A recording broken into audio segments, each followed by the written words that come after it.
উত্তর আয়ারল্যান্ডের বেলফাস্টে প্রথম আন্তর্জাতিক টেস্ট ম্যাচ, মুখোমুখি র্যাঙ্কিংয়ের দুই নিচের সারির দল জিম্বাবুয়ে আর স্বাগতিক আয়ারল্যান্ড।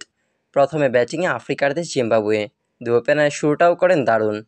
প্রথম উইকেট পড়ার আগে গাম্বি করেন ৪৯, আরেক ওপেনার মাসবারে অবশ্য হাফ সেঞ্চুরি পূরণ করে হাঁটতে থাকেন বড় সংগ্রহের পথে।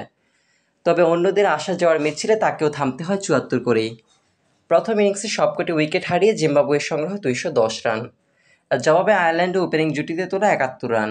ওপেনার পিটার মুর করেন ইনিংস সর্বোচ্চ ৭৯, তবে এরপরে সর্বোচ্চ আসে এক্সট্রা থেকে ৫৯ রান।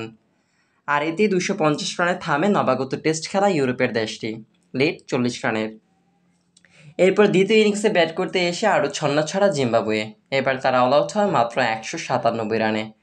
এর মধ্যে মায়ার্স ৫৭ আর শন উইলিয়ামস ৪০ করে আউট হন। তারপর আয়ারল্যান্ডের জয়ের লক্ষ্য দাঁড়ায় ১৫৮ রানের, কিন্তু জয় ছিনিয়ে নিতে প্রস্তুতি ছিল জিম্বাবুয়ের বোলাররা। বল হাতে চেপে ধরে আইরিশ ব্যাটারদের।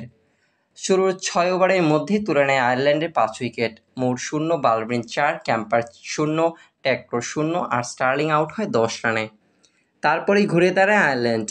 বড় পার্টনারশিপ গড়ে দলকে জয়ের কাছে নিয়ে যান অ্যান্ডি আর টাকার আউট হয় ৫৬ করে, কিন্তু অ্যান্ডি ৫৫ আর আড়ার ২৪ রানে অপরাজিত থেকে দলকে ঐতিহাসিক জয় এনে দেন।